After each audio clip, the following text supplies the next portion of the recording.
On m'a largué sur haut-parleur, pour que ses copines puissent rigoler. Sans prévenir, sans contexte, juste une performance de 6 secondes, pour une table remplie de hyènes ivres au champagne. J'étais en plein milieu de la clôture de nos bilans trimestriels, des choses sur lesquelles elle ne posait jamais de questions, car les chiffres l'ennuyaient. Et pourtant, d'une manière ou d'une autre, ces mêmes chiffres payaient toujours ses manucures, ses abonnements de streaming, et ses vols le week-end, pour aller se détendre. Le téléphone a sonné, et j'ai répondu par habitude. Les petits rires, en fond sonore, auraient dû être mon premier indice. La voix de Cassie résonnait fort, et de manière exagérément triste. « Marc, c'est fini. Ne m'écris pas, ne m'appelle pas, passe juste à autre chose. » D'accord. J'ai répondu, ce qui a déclenché des rires. L'une de ses amies a même ajouté. Oh mon Dieu, on se croirait dans un épisode de télé-réalité, et non à la fin d'une relation de 6 ans. Je n'ai pas haussé le ton, je n'ai pas demandé pourquoi, et je n'ai pas supplié. J'ai simplement répondu, d'accord, je comprends. Et j'ai raccroché. L'appel a duré 13 secondes. C'est tout ce qu'il lui a fallu, pour jeter à la poubelle tout ce que j'avais construit. Je n'ai pas fait de scandale, je n'ai pas pleuré, je n'ai même pas fermé mon ordinateur portable. J'ai simplement déplacé mon curseur vers le dossier intitulé Sortie Cassie, et j'ai ouvert la liste de contrôle, que j'avais commencé 11 mois plus tôt. Parce qu'aucun homme ne construit sa vie avec quelqu'un comme Cassie, sans avoir un dossier de secours. On n'entre pas aveuglément dans un bâtiment en feu, sans un extincteur. Sa mauvaise blague était l'allumette. Mon plan était la porte coupe-feu. Au fait, si vous êtes arrivé jusqu'ici, rendez-moi un service. Cliquez sur le bouton d'abonnement. Plus de 90% d'entre vous écoutent sans être abonnés, mais cela soutient notre projet, et donne à mon équipe une bonne raison de creuser plus loin. Revenons à Cassie. Au cours de la dernière année, elle était devenue présomptueuse. Quelque chose avait changé, après que son compte d'influenceuse eut dépassé les 20 000 abonnés. Soudain, j'étais devenu démodé, et elle a commencé à m'appeler son sponsor devant ses amis, comme si j'étais une sorte de sugar daddy. Elle a pris son téléphone sur un coup de tête, mais elle ne savait pas, et aucun d'entre eux ne savait, que la maison avec laquelle elle frimait, n'était pas à son nom. Il en allait de même pour l'appartement en centre-ville, la voiture, ou encore le fonds fiduciaire, sur lequel elle posait constamment des questions, avec cette fausse désinvolture. Alors, c'est quoi notre plan sur 5 ans? La voix. J'avais compris très tôt, que Cassie n'aimait pas les limites, mais qu'elle détestait encore plus la paperasse. Cet appel, ce petit coup d'éclat public et humiliant, ce n'était pas juste impoli, c'était de l'or sur le plan juridique. Parce que voici la partie, que la plupart de ses amis ont manqué, entre 2 gorgées de vin rosé et de fausses marques d'inquiétude, Cassie venait de reconnaître verbalement la fin de notre relation, sur une ligne enregistrée, et avec des témoins. Ce qui signifiait, qu'elle ne pouvait pas prétendre à un abandon sans soutien financier, elle ne pouvait pas alléguer de violence verbale, et elle ne pouvait pas plaider l'effet de surprise. Cela signifiait, que je pouvais activer la phase finale de mon plan, sans passer pour le méchant. Donc, pendant qu'elle se servait un autre verre, et publiait des stories avec la légende soirée fille, le feu, vernis à ongles, j'ai effectué 4 mouvements silencieux. J'ai révoqué à distance son accès à l'appartement. J'ai désactivé sa carte de crédit d'entreprise. J'ai suspendu les abonnements partagés, qu'elle utilisait pour ses partenariats avec des marques, et j'ai pris rendez-vous avec un serrurier, pour la propriété principale, dès le lendemain matin. Aucun message, aucune confrontation, aucune playlist triste en fond sonore. Seulement un silence méthodique. Cassie pensait, que le silence était un signe de faiblesse. Elle croyait, que les hommes n'avaient du pouvoir, que lorsqu'ils criaient. Elle n'avait jamais compris, que certains d'entre nous ne crient pas, une fois qu'ils en ont terminé. Nous agissons, de manière calme et propre. Et le temps que sa mère l'apprenne, le temps qu'elle hurle au téléphone, à propos de ce qu'il avait fait avec la maison, les rouages étaient déjà allés trop loin, pour pouvoir être arrêtés. Mais à ce moment-là, dans l'instant qui a suivi l'appel, alors qu'elle levait probablement son verre de vin en signe de victoire, je me suis adossé à ma chaise, j'ai ajusté mes lunettes de lecture, et j'ai rayé l'élément suivant sur ma liste, déclencheur activé. Cassie s'est réveillée vers 10h04, le lendemain matin. Sa tête était cotonneuse, et une moitié de citron vert était encore collée à sa cuisse. Le téléphone était posé là où elle l'avait jeté, face contre terre, vibrant doucement sur la moquette, à cause d'une notification qu'elle avait ignorée. Elle s'est frotté les yeux, a tendu la main vers l'appareil, et a fini par y jeter un coup d'œil. Aucun appel en absence, aucun message, pas même une réaction aux photos qu'elle et ses amis avaient postées la nuit précédente. Des vidéos en boucle avec des verres de vin qui trinquent, et des clichés filtrés de leurs grands moments, on l'a larguée. Vernis à ongles. Elle a fait défiler sa galerie, et s'est arrêtée sur l'enregistrement d'écran flou de l'appel, où elle rompait avec Marc sur haut-parleur. Sa voix semblait pâteuse, mais triomphante. C'est fini, Marc. Ne m'écris pas, ne m'appelle pas. L'une des filles riait tellement fort, qu'elle était tombée de la banquette. Cassie a souri avec suffisance, puis a vérifié sa localisation. Marc l'a laissé toujours activé, principalement parce qu'il était prévisible. Désormais, l'écran affichait « Localisation indisponible ». Elle a cligné des yeux, a vérifié, a fermé l'application, puis l'a rouverte. Rien. Mince, a-t-elle murmuré, en jetant son téléphone. Il y en a un qui fait son dramatique. Elle a essayé de lui envoyer un seul mot par message, sérieux? Le message a été marqué comme distribué, mais il n'y a eu aucune réponse. Pas d'indicateur de frappe, pas d'accusé de lecture. Imperturbable, elle a enfilé un sweat à capuche, et est descendue, pour rejoindre deux amis pour un brunch. Le concierge de l'immeuble ne lui a même pas jeté un regard, lorsqu'elle a traversé le hall. Pourquoi l'aurait-il fait? Cassie vivait là depuis plus d'1 an. Enfin, techniquement, elle y séjournait. Le bail était au nom de Marc. Son nom à elle n'apparaissait même pas sur les factures d'électricité. Une fois à l'extérieur, elle a remarqué quelque chose d'étrange. Son badge d'accès au bâtiment n'a pas émis de bip, lorsqu'elle a passé le portail principal. Elle a réessayé. Ni lumière, ni son. Il faut sans doute le recharger, a-t-elle murmuré, ou le système bugué, tout simplement. Mais ce n'était pas le cas. Malgré cela, elle est arrivée au café, s'est assise, et a commandé son habituel et très cher latte au lait d'avoine, avec des œufs à la truffe. Et quand l'addition est arrivée, sa carte a été refusée. Elle a cligné des yeux. Essayez encore. Le serveur a essayé, puis lui a offert un fin sourire. Souhaitez-vous essayer un autre moyen de paiement, madame? Cassie a ri nerveusement, et a sorti une autre carte. Celle-ci a fonctionné, mais de justesse. Sur le chemin du retour, elle a appelé sa mère. Elle ne lui avait pas parlé, depuis sa performance alcoolisée de la veille. Cassie a commencé par un soupir ennuyé. PFF. Marc agit bizarrement. Il m'ignore. Il boude, j'imagine. Le ton de sa mère n'était pas compatissant. Attends, tu as vraiment rompu avec lui? Eh bien, en quelque sorte, a répondu Cassie, en secouant ses cheveux. C'était une blague. La voix de sa mère a baissé d'un ton. Cassie, que lui as-tu dit exactement? Cassie commençait déjà à s'agacer. Ce n'était pas sérieux, maman. On s'amusait juste. Il me connaît. C'était drôle. Il y a eu un silence. Un long silence. Alors, il a intérêt à trouver ça drôle, lui aussi. Cassie a levé les yeux au ciel. Oh, ça va. Ce n'est pas un psychopathe vengeur, c'est juste Marc. Mais même en prononçant ces mots, au fond de son esprit, une minuscule fissure de doute est apparue.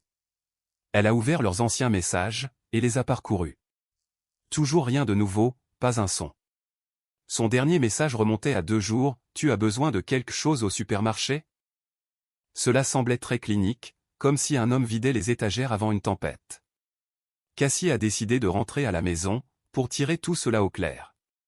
Peut-être qu'il essayait de faire passer un message, de se montrer stoïque, ou quelque chose dans ce genre.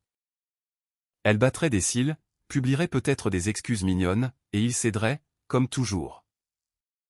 Mais lorsqu'elle est retournée au bâtiment, sa carte d'accès ne fonctionnait toujours pas. Elle a appelé la réception, aucune réponse. Elle a dû attendre que quelqu'un d'autre sorte, pour pouvoir se glisser à l'intérieur. Quand elle s'est approchée de la porte de l'appartement, et qu'elle a essayé sa clé, rien ne s'est passé. La serrure avait été changée. Ses mains se sont figées en plein mouvement. Cassie est restée là une seconde. Soudain, son cœur s'est mis à battre beaucoup trop fort dans sa poitrine. Elle a frappé, a attendu, puis a frappé plus fort. Le silence, de l'autre côté de la porte, était bizarrement pire que des cris. Cassie a ri de nouveau, mais cette fois-ci, son rire était fragile. « D'accord, tu veux jouer ?» Elle a écrit un nouveau message, très drôle. « Tu peux me laisser entrer, maintenant ?» Aucune réponse. Pas de point de suspension, pas d'accusé de lecture, rien du tout. Cassie ne le savait pas encore, mais elle ne vivait plus dans cet appartement. Dans les faits, et sur le plan légal, elle n'y avait d'ailleurs jamais vécu. La panique de Cassie n'a véritablement commencé que lorsqu'elle a entendu le cliquetis de sa clé, qui refusait de tourner dans la porte d'entrée de la maison, située sur l'avenue des Saules.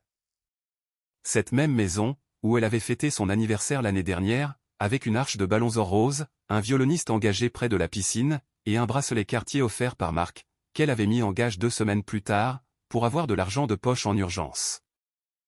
Elle se tenait sur le pas de la porte, dans son jean de la veille. Son chignon décoiffé penchait sur le côté.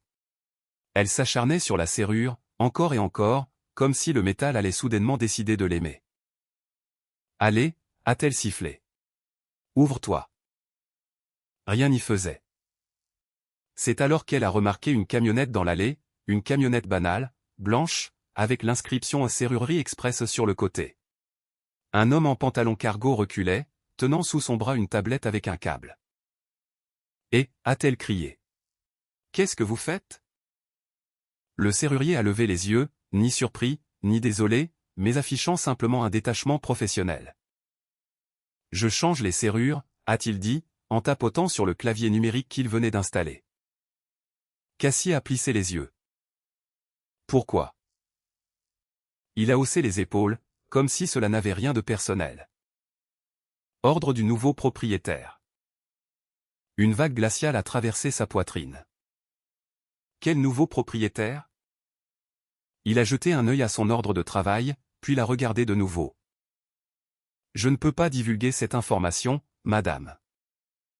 J'habite ici, a-t-elle rétorqué sèchement. Sa voix s'est soudainement brisée. C'est ma maison. Alors, vous devriez appeler le propriétaire, a répondu le serrurier, sans méchanceté, mais avec la lassitude d'un homme qui a déjà eu cette conversation plus d'une fois. Cassie s'est précipitée vers sa voiture, et a claqué la portière si fort, que le rétroviseur latéral a tremblé. Elle a rappelé Marc, pour tomber directement sur le répondeur. Elle a appelé encore une fois, toujours rien. Elle a fixé son téléphone.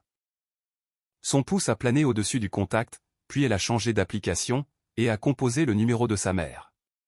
Cette fois-ci, sa mère a décroché dès la première sonnerie. « Cassie, as-tu vu l'acte de propriété » a-t-elle demandé, avant même que Cassie ne puisse parler. « Quoi » Cassie a cligné des yeux. « Non, je... » « De quoi parles-tu » ? « Écoute-moi très attentivement, » a dit sa mère. Sa voix était désormais tendue, contractée, comme si elle cachait quelque chose. « Tu ferais bien de prier, pour qu'il n'ait pas encore initié le transfert. » « Le transfert ? Quoi, maman ? Qu'est-ce qui se passe ? » « La maison. »« Cassie, la maison. Tu as dit que c'était une blague, mais je ne pense pas qu'il l'ait pris ainsi. » Cassie a ouvert la bouche, puis l'a refermée. Sa langue lui semblait trop grande, sa mâchoire trop lâche. « Tu m'avais dit qu'il l'avait acheté pour vous deux, » a poursuivi sa mère. « Mais ton nom n'a jamais figuré sur le prêt immobilier. As-tu au moins lu le titre de propriété ? » Il avait dit qu'il m'ajouterait, a murmuré Cassie. Sa mère a ri amèrement, comme si elle se moquait d'elle-même. Tu as vécu dans la maison d'un homme pendant 6 ans, et tu as cru qu'il allait juste t'ajouter sur les papiers, parce qu'il aimait ton esthétique sur Instagram. Les mains de Cassie se sont mises à trembler. Le téléphone lui a semblé soudainement glissant, comme s'il essayait de s'échapper de ses mains. Il ne peut pas simplement la reprendre. Cass, a repris sa mère, d'une voix plus douce. Il n'a rien repris. Ça a toujours été à lui. Cassie a raccroché, sans dire au revoir. Elle a fixé la maison, celle avec ses colonnes blanches et son allée en pierre. Sa maison. Du moins, celle qu'elle avait décorée. Elle y avait choisi chaque coussin décoratif. Elle avait aidé à concevoir la crédence de la cuisine, elle avait insisté pour avoir des poignées noires mat. Cela devait bien signifier quelque chose, n'est-ce pas? Puis, elle a vu une chose qui lui a donné la nausée. Une boîte à clés pour agents immobiliers, accrochée à la porte d'entrée. Pas celle que l'on utilise pour des travaux privés, ou pour une mise à jour de la sécurité.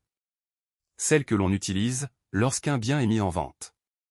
Prêt pour les visites. Elle a de nouveau sorti son téléphone, et a ouvert sa boîte mail. Marc était vieux jeu, mais il utilisait Gmail pour s'organiser. Elle avait l'accès, du moins, jusqu'à ce que la saisie automatique du mot de passe disparaisse.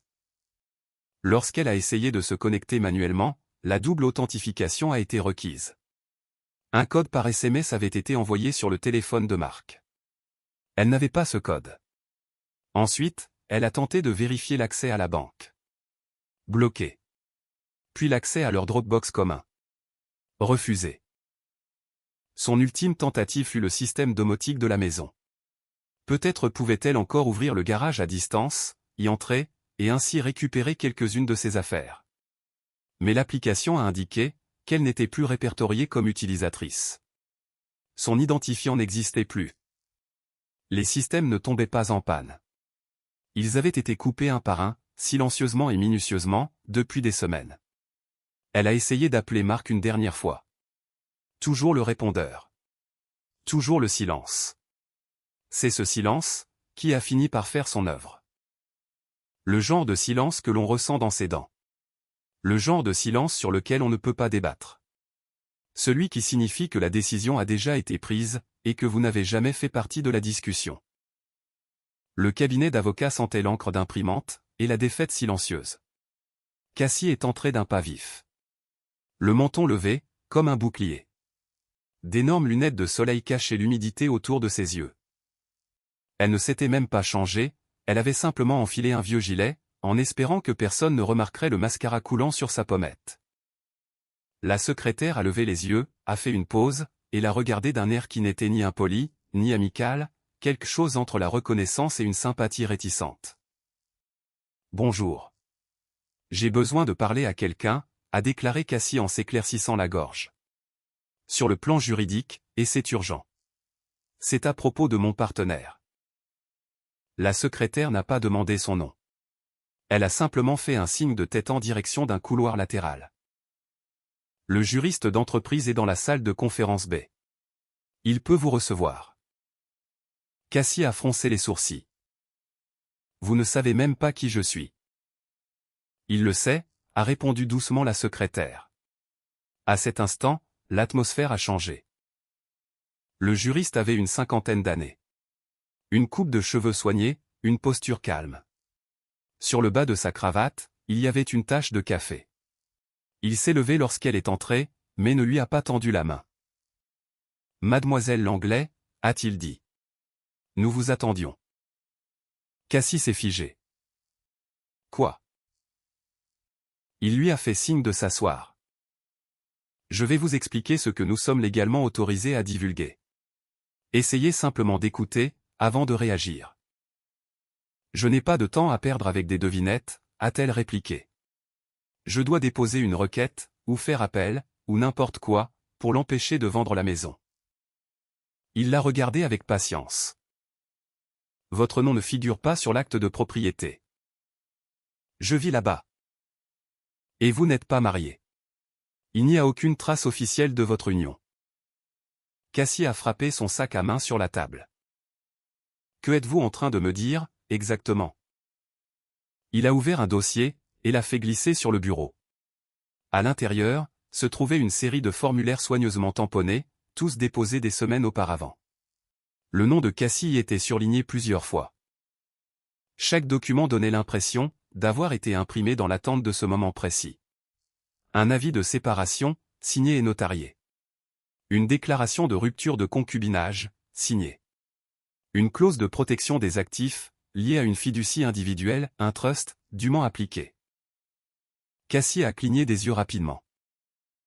Pourquoi aurait-il déposé tout cela avant notre rupture? Le juriste a haussé les épaules d'un air fatigué. Peut-être a-t-il anticipé une certaine instabilité. Peut-être a-t-il planifié les choses à l'avance. Ce n'est pas illégal. Il n'était même pas en colère, a-t-elle protesté. Il m'a préparé le petit déjeuner il y a 3 jours. Cela ne veut pas dire qu'il n'était pas préparé. Cassie a feuilleté les pages. Sa mâchoire s'est décrochée, lorsqu'elle a vu un formulaire en particulier, un avenant au fonds de fiducie. Qu'est-ce que c'est, a-t-elle demandé. C'est le fonds fiduciaire dont vous bénéficiez indirectement, a déclaré le juriste, en pointant l'en-tête. Techniquement, ce fonds a été créé à son nom. Votre accès se faisait par le biais d'une clause de distribution à un tiers. Il a révoqué votre statut de bénéficiaire le mois dernier. Quel fonds fiduciaire? Il a haussé un sourcil. Celui avec lequel il payait les charges de l'appartement. Votre assurance maladie, et vos abonnements liés à vos cartes de créateur. Les lèvres de Cassie se sont entr'ouvertes. Je croyais que c'était prélevé automatiquement sur notre compte commun. Il n'y a pas de compte commun, a-t-il déclaré sans détour. Il n'y en a jamais eu. Cassie s'est adossée à sa chaise. Son pouls battait fort derrière ses oreilles. Elle s'est souvenue des conversations, celles auxquelles elle ne prêtait jamais attention. Marc lui demandait de lui transférer les reçus, en lui disant qu'il la rembourserait via le compte du fonds. Elle pensait que c'était juste une étrange habitude professionnelle, une sorte de jargon comptable. Il ne la remboursait pas, il réalisait un audit. Et maintenant? Maintenant, il s'effaçait, un formulaire signé à la fois. La main de Cassie tremblait, lorsqu'elle a désigné le dossier. Et alors? C'est tout? Il s'est contenté de me rayer de sa vie? Il vous a structuré, a répondu le juriste, d'un ton neutre. Il y a une nuance. Une nuance qui résonnait comme une gifle. Il s'est penché en avant, le regard un peu plus doux. Vous n'avez pas été effacé. Vous avez été prise en compte, mais simplement pas de la façon dont vous l'aviez imaginé. Cassie a fixé la piste juridique étalée devant elle. Ce n'était pas une réaction à chaud. Ce n'était pas de la méchanceté. C'était une procédure, un plan de sortie chirurgicale. Son nom n'avait jamais, en réalité, fait partie de cette vie qu'elle pensait mener. Elle ne faisait pas partie de la structure. Elle était un simple abonnement, et il venait de l'annuler. Le trajet jusqu'à chez Marisa a semblé plus long que d'habitude. Pourtant, Cassie connaissait l'itinéraire par cœur, passée devant le studio de yoga, devant lequel elles avaient l'habitude de commérer, puis devant le café vegan, qui, selon elle, servait les meilleurs scones de la ville. La nostalgie s'accrochait à chaque coin de rue, comme un sentiment de culpabilité dont elle n'arrivait pas à se défaire. Elle n'avait pas appelé à l'avance. Elle ne voulait pas qu'on la repousse. Elle s'est simplement présentée, et a sonné à la porte, comme si elles étaient toujours intimes, comme si rien n'avait changé au cours de la dernière année. Marisa a ouvert la porte, vêtue d'un legging et d'un pull ample. Son visage était sans maquillage, ses yeux empreints de surprise. Cassie, a-t-elle fait en clignant des yeux, avant de jeter un regard furtif par-dessus son épaule. Tout va bien. J'ai juste besoin de te parler, est intervenue Cassie, un peu trop vite. Juste pour une seconde, je t'en prie. Marisa a hésité, puis a reculé. Bon, d'accord. À l'intérieur, tout était identique. L'odeur de cannelle provenant d'une de ces bougies hors de prix. La petite table soignée près de la fenêtre, avec le kit de notaire de Marisa, toujours disposé dans son ordre méticuleux habituel. Cassie s'est assise avant même d'y avoir été invitée. J'ai besoin d'un service. D'un immense service. Marisa a croisé les bras, s'adossant au comptoir. Lequel? Cassie a hésité. Il t'arrive d'authentifier des documents pour Marc, n'est-ce pas? Marisa a légèrement sursauté. Marisa, a-t-elle insisté, la voix soudain plus fluette. S'il te plaît, ne me mens pas maintenant. Il s'est adressé à toi. Un long silence s'est installé. Puis, avec un lourd soupir, Marisa a hoché la tête. Oui, il est passé. Quand? Il y a 2 mois. Cassie a cligné des yeux. 2 mois. Marisa s'est frotté le front. Il a dit que c'était une mise à jour standard de ses actifs. Honnêtement, Cass, je pensais que tu étais au courant. Je croyais qu'il protégeait son patrimoine, ou quelque chose du genre. Rien de suspect. Qu'est-ce qu'il a apporté? Marisa a de nouveau hésité. Dis-le-moi, a exigé Cassie. Je dois savoir contre quoi je me bats. Marisa s'est dirigée vers son classeur, a sorti un dossier vert foncé du deuxième tiroir, et le lui a tendu. Il n'était pas épais, mais ce qui lui manquait en volume, il le compensait en termes de terreur. Cassie l'a ouvert, et a immédiatement reconnu la première page. Un registre des actifs, tous au nom de Mark, la maison, l'appartement, la voiture BMW qu'elle avait toujours considérée comme la sienne. La montre qu'elle lui avait offerte pour son anniversaire. Même ces objets figuraient sur la liste, avec un reçu prouvant que c'était bien lui qui avait payé, et non elle. Pourquoi a-t-il noté tout ça, a-t-elle murmuré. La voix de Marisa était basse. Il documentait un schéma comportemental. L'intention d'annulation de cadeaux, c'est ce que les avocats adorent. Sur la page suivante, il y avait une photo de Cassie. Elle était assise à leur table de jardin, un verre de vin à la main. Le visage rougi par le rire. Une amie, probablement l'une de ses filles de la soirée du coup de téléphone, avait manifestement pris cette photo lors d'une fête estivale. La légende en dessous, écrite avec l'écriture familière de Cassie, disait « Mark paie pour tout. Moi, je crée juste le drame. » L'estomac de Cassie s'est noué. C'est quoi ce délire? Marisa a fait un léger pas en arrière, presque comme si elle craignait d'être prise dans le rayon de l'explosion. Cette vidéo de ton anniversaire. Tu avais fait une blague, tu te souviens? Quelqu'un a enregistré l'écran. Tu disais qu'il payait tout, pour que tu puisses te concentrer sur ta marque. C'était une blague. Je le sais, a répondu Marisa. Mais cela a été authentifié, et enregistré comme une déclaration sous serment. Les mains de Cassie se sont mises à trembler. Une déclaration. Mais je n'ai rien déclaré du tout. Tu riais, tu as regardé la caméra et tu as dit. Je cite, « Si jamais Mark me quitte, j'aurai besoin d'une cagnotte Litchi, et d'un Uber. » Cassie a fermé les yeux. Le souvenir l'a frappé comme une gifle. Je pensais que c'était drôle, a-t-elle murmuré. Toi, tu as trouvé ça drôle. Cassie a parcouru le reste du dossier. Des témoignages de non-cohabitation, datant de plusieurs semaines. Des emails avec des objets tels que changement de résidence, et avis de réaffectation du trust. Chaque point précis indiquait une stratégie de sortie, déjà en cours d'exécution. Et cette citation, cette fameuse blague, portait un horodatage. Elle avait été certifiée par des témoins, et signée sous serment, avec le sceau de Marisa en bas de la page. Cassie a levé les yeux, le regard vitreux. Pourquoi as-tu fait ça? Le visage de Marisa s'est décomposé. Je ne savais pas que c'était une arme, Cass. Je croyais que vous étiez tous les deux d'accord. Je pensais que c'était juste des affaires de gestion de patrimoine tout à fait normales. Rien de tout ça n'est normal. Elles sont restées assises en silence. Cassie fixait le dossier, comme s'il allait disparaître, si elle clignait des yeux assez longtemps. Ces mots, ces blagues, ces représentations devant la foule, s'étaient désormais transformés en armes. Ils avaient été présentés, et classés dans un tiroir comme pièces à conviction. Le pire, c'est qu'elle n'était même pas surprise, car au fond d'elle-même, une petite part de sa conscience l'avait toujours su. Mark ne criait pas, Mark ne prévenait pas, Mark n'explosait pas. Mark se préparait. Cassie s'est recroquevillée sur le canapé, dans un appartement auquel elle n'avait techniquement plus accès. L'une de ses amies l'avait fait entrer par la porte de service, tôt ce matin-là. Elle ne dormait pas. Pas vraiment. Elle restait simplement allongée, vêtue d'un sweat à capuche qui sentait encore la lessive de Mark, parcourant de vieux messages qui ne signifiaient plus rien aujourd'hui. Le bruit de coups frappés à la porte l'a fait sursauter. Pas un petit coup discret, mais un martèlement frénétique, irrégulier, qui lui a fait lâcher son téléphone. Elle a ouvert la porte, et sa mère se tenait là.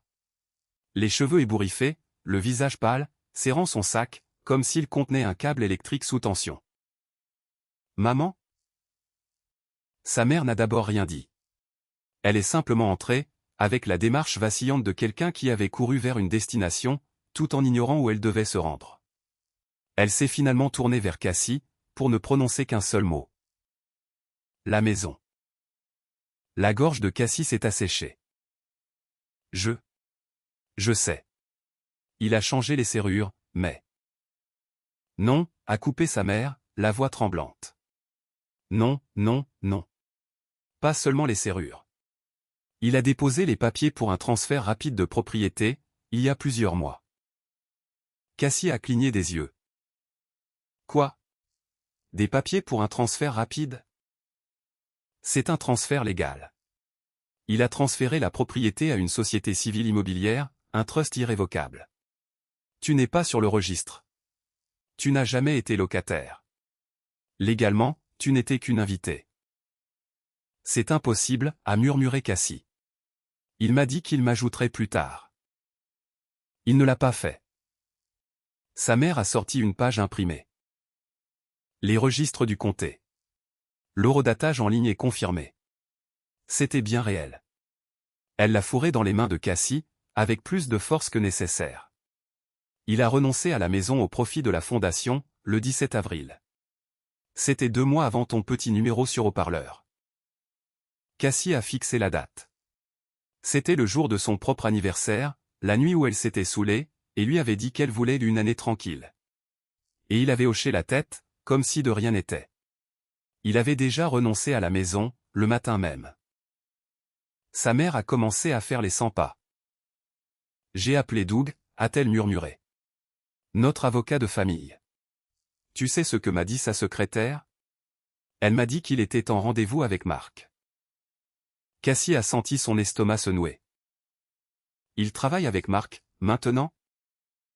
Apparemment, il travaillait déjà avec lui. Structuration de succession, création de fondations caritatives. Cassie, il ne cherche pas simplement à rendre les choses difficiles. Il restructure toute sa vie juridique en t'effaçant. Les genoux de Cassie ont cédé. Elle s'est effondrée sur le sol. Je ne comprends pas, a-t-elle chuchoté. Je pensais qu'il était juste blessé. En colère à cause de l'appel. Je ne pensais pas. Ce n'est pas à cause de l'appel, a explosé sa mère, en s'accroupissant à côté d'elle. C'était juste le feu vert. Tu ne vois donc pas? L'appel n'a pas changé sa décision. Il l'a confirmé. Sa mère a baissé les yeux, sa voix devenant fragile. Il avait déjà pris sa décision. Tu lui as simplement fourni la preuve sur cassette. Cassie avait envie de crier, de jeter quelque chose, de remonter le temps 6 mois en arrière, et d'écouter, lorsque Marc lui avait proposé de jeter un œil aux documents de la SCI, alors qu'elle l'avait repoussé en disant « Épargne-moi ces détails ennuyeux ». Maintenant, elle étouffait sous chaque détail ennuyeux, qu'elle avait ignoré. Elle a attrapé son téléphone, et a essayé d'appeler la société de courtage, qu'ils utilisaient autrefois pour leur compte commun. Numéro déconnecté. Elle a ouvert l'application de la voiture électrique, que Marc louait pour elle, impossible d'y accéder. Elle a ouvert le site web de la société de gestion immobilière, pour vérifier le contrat de location de l'appartement, seulement pour réaliser qu'il n'existait pas. Tout ce qu'elle pensait posséder, elle avait simplement été autorisée à l'utiliser. Ce n'était pas à elle. Et désormais, le seul homme qui pouvait changer cela, avait disparu derrière un mur d'avocats d'affaires, de sociétés écrans, et de documents, qui avaient déjà été notariés et déposés, bien avant qu'elle n'ouvre la bouche, pour se moquer de lui devant ses amis. Sa mère s'est assise à côté d'elle, et a secoué lentement la tête. Je t'avais supplié de ne pas le traiter comme un simple accessoire. Cassie a enfoui son visage dans ses mains. Elle pensait qu'elle l'avait humilié au point de le réduire au silence. Mais ce silence était là depuis le début. Il attendait, il observait, il se préparait. Et maintenant, d'un seul trait de plume, Marc ne s'était pas contenté de partir. Il l'avait rayé des registres, de ses actifs, et de son avenir. Le plus effrayant, c'est qu'elle a réalisé qu'elle ne savait même pas où il était parti. Cassie a décidé qu'une fête arrangerait tout. Pas sur le plan légal, bien sûr, ni avec des papiers, des banques, des avocats ou des documents. Mais de manière optique, visuelle. De la façon dont elle arrangeait toujours tout, par la perception, grâce à un moment soigneusement mis en scène, qui disait « Tout va bien, je m'épanouis ». C'était la seule chose que Mark ne pouvait pas lui enlever. Cette capacité à rassembler les gens, à contrôler une pièce, à se positionner comme le personnage principal de chaque photo de groupe. Son anniversaire était dans 3 jours. Et bien que l'appartement soit techniquement interdit d'accès, que les serrures aient été changées, et l'accès révoqué, elle avait toujours la maison. Du moins, c'est ce qu'elle croyait. Cette croyance ne provenait pas d'une certitude, mais d'une illusion obstinée. Mark pouvait la déconnecter. Il pouvait geler les comptes, ignorer ses appels, transformer ses amis en marchands silencieux. Mais elle avait toujours le code du portail, elle avait toujours les souvenirs, et elle avait toujours l'adresse, liée à sa biographie d'influenceuse. Cela devait bien signifier quelque chose, n'est-ce pas? Elle a donc organisé une fête. Elle a écrit dans la discussion de groupe, et a engagé le même DJ que l'année précédente. Elle a commandé des cupcakes personnalisés, avec des paillettes comestibles, et de minuscules bouteilles de vin par-dessus. Elle a même réservé un service de nettoyage de piscine, sous le nom de Calendly Events, une fausse entreprise qu'elle avait inventée 5 minutes avant, pour bluffer le fournisseur. Tout n'était que poudre aux yeux, mais la poudre aux yeux avait fonctionné par le passé. Ce qu'elle n'avait pas prévu, c'était le panneau. Il n'était même pas discret. Il était massif, brillant, suspendu directement sur le portail d'entrée avec des colliers de serrage, et affichait 4 points en caractères gras, à vendre. Entièrement rénové. Prêt à emménager. Prix sur demande. Au moment où ses premiers invités sont arrivés, les sourires se sont figés. Cassie était dans le pool house, en train de se boucler les cheveux, lorsqu'elle a reçu le premier message « Salut. Tu voulais que ce soit une journée portes ouvertes. » Il a été suivi d'un autre « Il y a un agent immobilier ici. » Elle a demandé si nous étions intéressés pour faire une offre. Cassie a laissé tomber son fer à friser, se brûlant le poignet au passage. Elle est sortie en courant, pieds nus. Les cheveux à moitié bouclés, la robe seulement à moitié fermée dans le dos. Et ils étaient là, ses amis, se tenant maladroitement près du portail, fixant une femme en tailleur, qui disposait des brochures sur une petite table pliante. « Excusez-moi » a lancé Cassie sèchement. « Qu'est-ce que vous faites ?» L'agent immobilier a levé les yeux, surprise, mais nullement gêné. « Oh, pardon, je ne savais pas que vous étiez à la maison. Nous avons prévu une journée portes ouvertes pour midi. » Cassie a cligné des yeux. « Quoi ? Non, vous ne pouvez pas. Vous ne pouvez pas simplement. C'est ma fête, ici. » L'agent immobilier a souri poliment, et lui a tendu un dépliant. Cassie le lui a arraché des mains. Dessus, imprimé en couleur, figuraient 10 photos haute résolution de la maison, le salon, la cuisine, l'espace piscine, et même la cave à vin, où elle filmait ses tutoriels de soins de la peau. Et là, en caractères gras, juste en dessous de l'adresse, il était écrit « Contactez la SCI Markellis pour plus d'informations ». L'un de ses amis s'est penché vers elle. Son voix était basse. « Attends, Marc possède une agence immobilière maintenant ?» Cassie n'a pas répondu. Elle en était incapable. Elle s'est précipitée dans la maison principale. Ses talons résonnaient sur les parquets, qui semblaient soudainement appartenir à quelqu'un d'autre. Ses pas ont ralenti, lorsqu'elle est entrée dans la chambre principale. Son dressing était vide. Toutes ses robes, ses sacs, ses chaussures, avaient été emballées, étiquetées, soigneusement empilées contre le mur du fond, et scellées avec du ruban de masquage bleu. Box de stockage 714. Même son présentoir à bijoux en velours avait disparu. Son étagère à parfum avait été vidée. La seule chose qui restait, c'était un unique flacon en verre d'un spray corporel bon marché, et une étiquette de pressing datant de l'année précédente. Sur le miroir de la coiffeuse, on avait laissé une note, les articles ont été emballés et catalogués, conformément aux instructions. Le gestionnaire de la maison.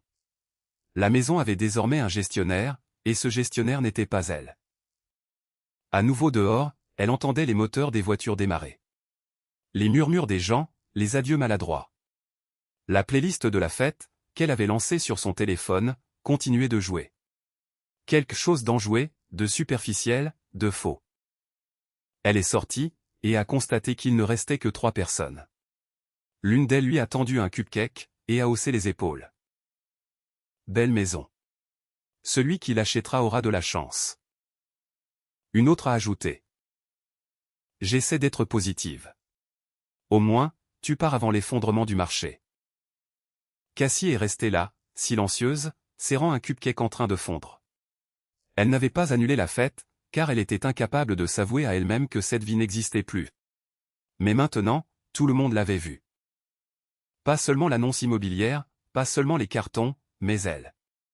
Cassie Langlais, l'ancienne compagne associée à la stabilité, était devenue la pièce maîtresse, extrêmement gênante, d'une fête qu'elle n'organisait pas, dans une maison qu'elle ne possédait pas. Alors qu'elle célébrait un anniversaire qui ne semblait plus être le sien, l'un des derniers invités s'est retourné au niveau du portail, et a brandi son téléphone. Tu savais que ces photos étaient déjà en ligne. L'estomac de Cassie s'est retourné. Se loger, belle demeure, et même le bon coin. Ils y sont allés plutôt fort. J'espère que tu as touché une belle part. Cassie n'a pas répondu. Parce qu'à cet instant précis, entourée de silence, de cupcakes invendus, et d'une légère odeur de chlore, elle a compris qu'elle n'était pas la maîtresse de maison. Elle n'était qu'une simple passante. Les messages vocaux ont commencé avec une lueur d'espoir. Marc, on peut juste parler? Puis, sur un ton plus taquin.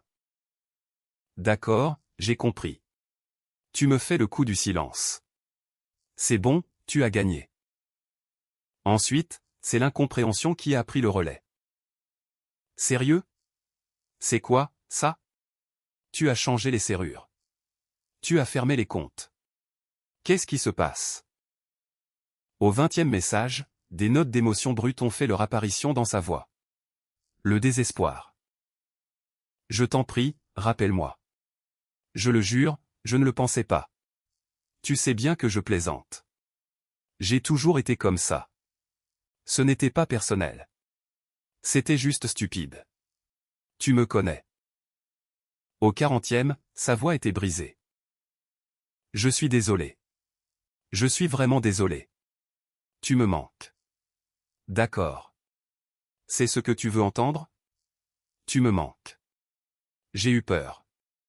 J'ai été stupide. Je t'ai repoussé, et j'en suis désolé. Appelle-moi, c'est tout. Mais Marc n'a jamais appelé, pas une seule fois. Il ne lui a pas écrit, il ne l'a pas débloqué, il n'a même pas envoyé une réponse d'un seul mot. Cependant, il lui a bien transféré quelque chose. Et Cassie s'est réveillée avec ça. Un numéro anonyme lui avait laissé un message vocal. Pas un répondeur, pas une alerte de spam, mais un unique enregistrement, glaçant, sans identifiant d'appel. Elle a appuyé sur lecture, pensant que c'était peut-être un ami, qui l'a contacté pour partager des ragots ou un peu de compassion. Mais c'était sa propre voix. Salut, c'est Cassie. Tu as toujours été l'option de sécurité, en fait.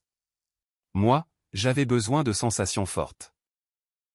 Puis un silence a suivi, suivi d'un soupir discret, mais intentionnel. Et encore sa voix.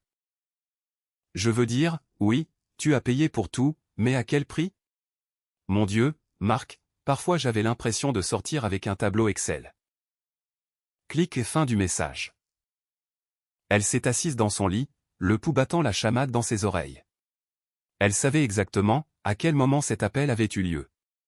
Des mois auparavant, après un déjeuner arrosé au vin, lorsqu'elle l'avait appelé depuis un Uber, juste pour déclencher une dispute. Elle n'avait jamais pensé qu'il l'enregistrerait. Elle n'avait jamais pensé qu'il le conserverait. Et maintenant, ce message était entre les mains de quelqu'un d'autre. Quelqu'un qui voulait s'assurer qu'elle sache qu'il l'avait en leur possession. Cassie a fouillé frénétiquement dans ses emails. Sa boîte de réception était plus pleine que d'habitude. Au début, elle a pensé que ses amis la contactaient. Peut-être que quelqu'un avait vu le prospectus de la journée portes ouvertes, et avait compris à quel point la situation était grave. Mais non. Le premier objet de mail non lui l'a frappé comme une brique, examen du conseil d'administration. Résiliation de l'adhésion.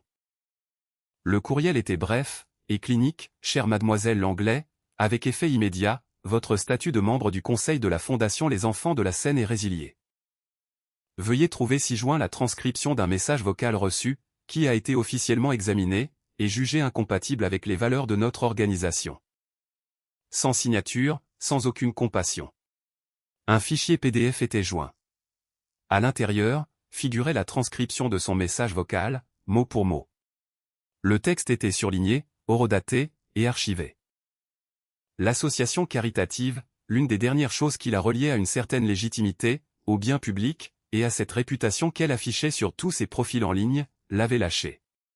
Pas avec un avertissement, mais avec une balle en plein cœur. Cassie a essayé d'appeler le président du conseil, tombé directement sur le répondeur. Elle a essayé le vice-président, même chose. Ensuite, elle a cherché son nom sur Twitter. Mauvaise idée.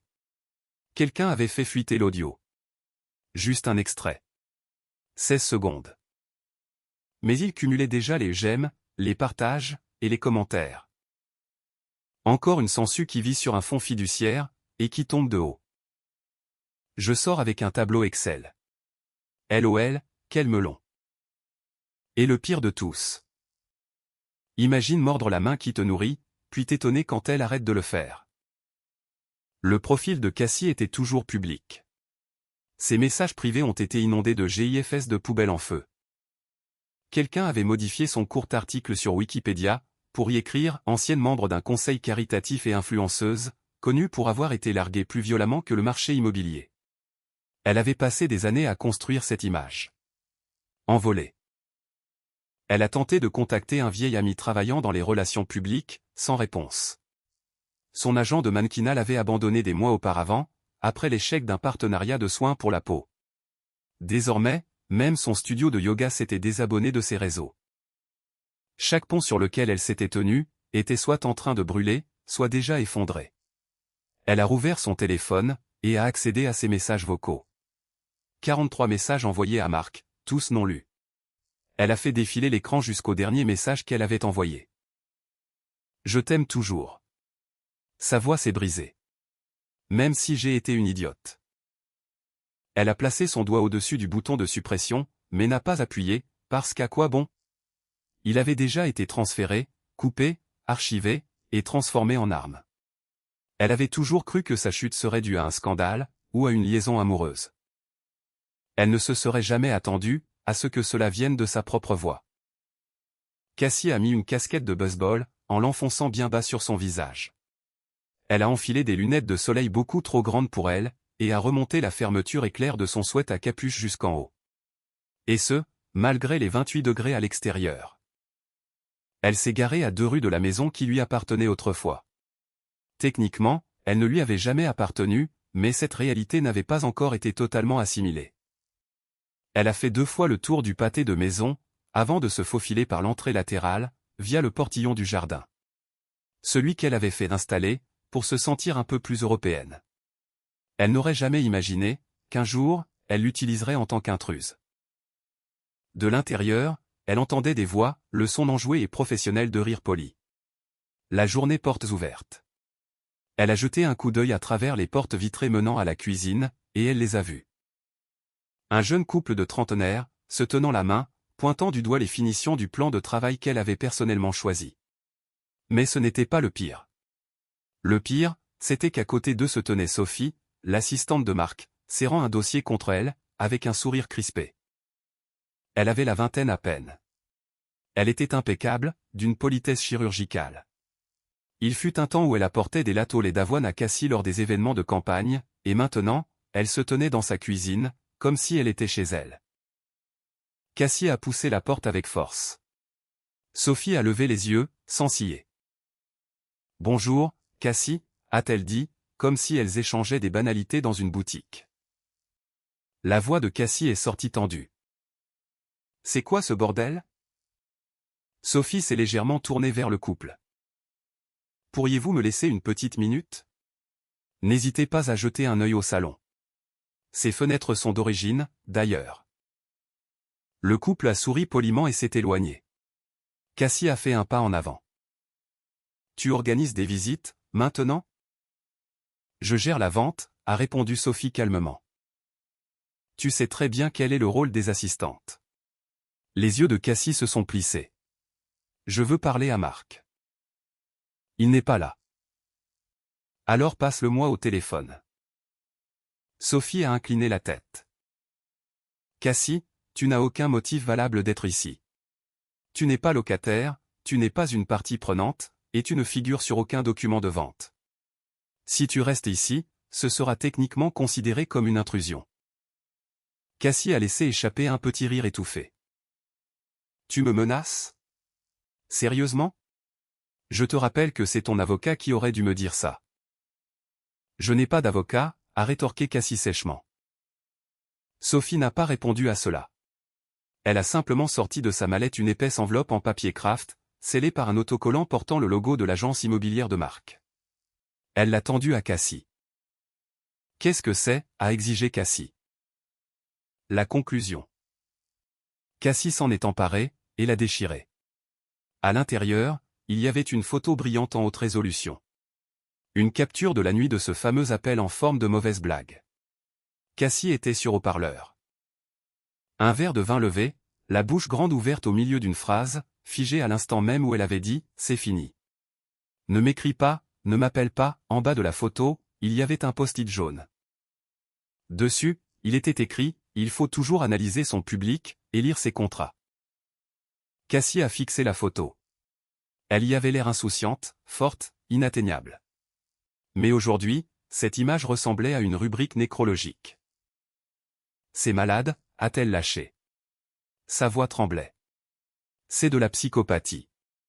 Il a planifié tout ce cirque, uniquement pour m'humilier. Non, a dit Sophie. Il a planifié tout ça, pour que ça se termine en silence. C'est toi qui as rendu la chose publique. Les yeux de Cassie se sont écarquillés. Pardon? Le ton de Sophie n'a pas changé. La rupture sur haut-parleur. La story Instagram. La légende disant qu'il était ton plan retraite. C'est toi qui as allumé l'allumette. Tu t'es juste assuré de ne pouvoir brûler, que ce qui ne t'appartenait déjà plus.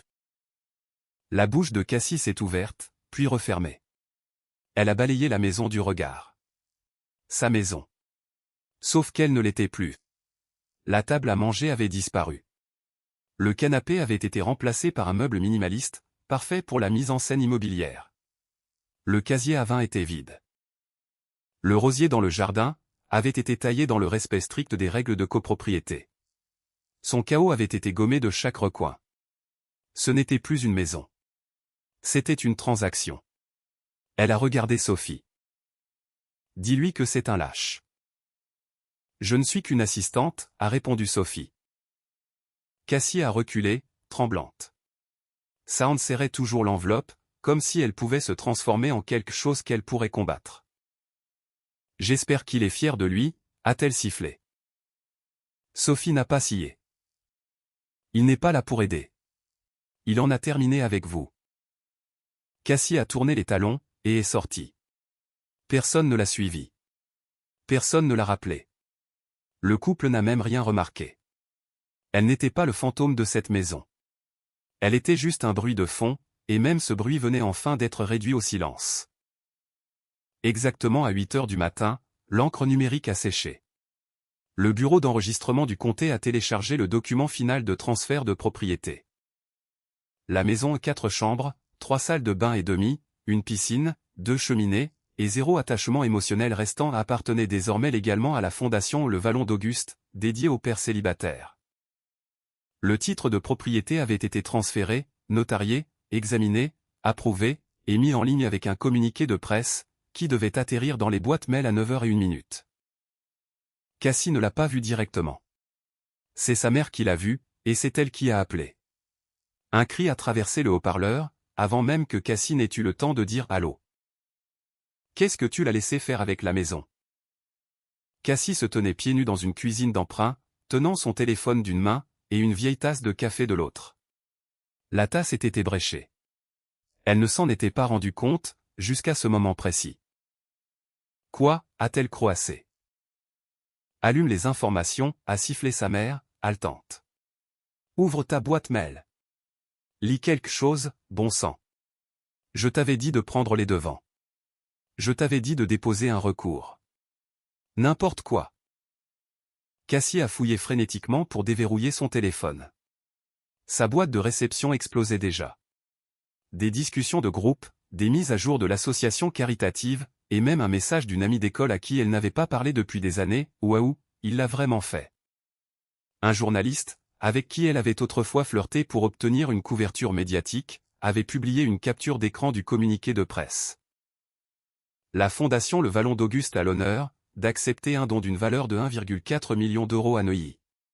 Le donateur, Marc Ellis, a refusé de faire un commentaire public, mais a fourni une brève déclaration. Parfois, la leçon la plus bruyante est le silence. L'article se poursuivait, des sources ont confirmé que la propriété a été transférée dans sa totalité. Sans clause de rachat, sans société écran, une rupture nette. Le donateur a déclaré qu'il souhaitait que cet espace serve aux hommes qui élèvent seuls leurs enfants.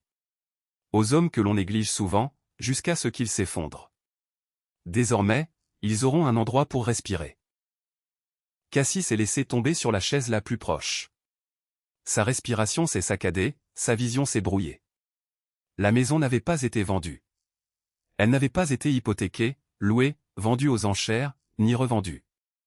Elle avait été offerte à des hommes comme lui. Des hommes silencieux, invisibles, ceux que l'on ne remarque que lorsqu'ils partent, et que l'on réalise alors qu'ils ont emporté toute la structure avec eux. La voix de sa mère a repris, plus faible cette fois. C'était notre seul moyen de pression.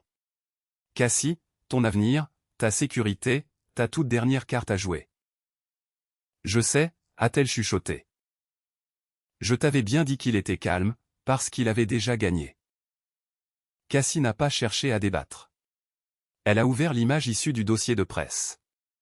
Là, dans une résolution d'une netteté impitoyable, se trouvait sa maison. Ou du moins, ce qu'il en restait. Le lierre avait été taillé, l'éclairage avait été mis en valeur. La description sous la photo indiquait, désormais disponible, pour héberger des pères célibataires en cours de reconstruction, de réinsertion, ou de réinvention. Un endroit pour repartir à zéro. Le slogan était d'une cruelle élégance. Un endroit pour repartir à zéro. Marc l'avait effacé, et dans l'espace vide où elle se trouvait auparavant, il avait planté quelque chose de permanent. Quelque chose qui n'était ni mesquin, ni méchant, ni ostentatoire, mais fondé sur des principes. Et cela rendait les choses encore pires, car elle ne pouvait pas détruire cette œuvre, elle ne pouvait pas la qualifier de malveillante, et elle ne pouvait même pas la faire passer pour de la vengeance. Il l'avait surpassée, en refusant de jouer à son jeu, et tout le monde l'applaudissait pour cela. À des centaines de kilomètres de là, sur une véranda qui n'offrait pas de vue sur l'océan, ni sur un panorama urbain, ni sur un paysage digne d'Instagram, mais seulement sur un champ tranquille et le chien qu'il avait adopté le mois précédent, Marc sirotait son café, dans une tasse artisanale. La céramique était irrégulière, recouverte d'un vernis d'une couleur que Cassie aurait qualifiée de terreuse. Mais lui, il l'aimait. Le chien était assis à ses pieds, ses oreilles frétillant au rythme du vent. Le téléphone a émis un petit bip. C'était une notification, confirmant que le transfert du titre de propriété était terminé. Il ne l'a pas ouverte. Il n'a pas vérifié ses emails, et il n'a appelé personne pour s'en vanter. Il a simplement pris une autre gorgée, a regardé le soleil se lever au-dessus de la lisière du bois, et s'est adossé à son fauteuil. Ni colère, ni regret, ni agitation.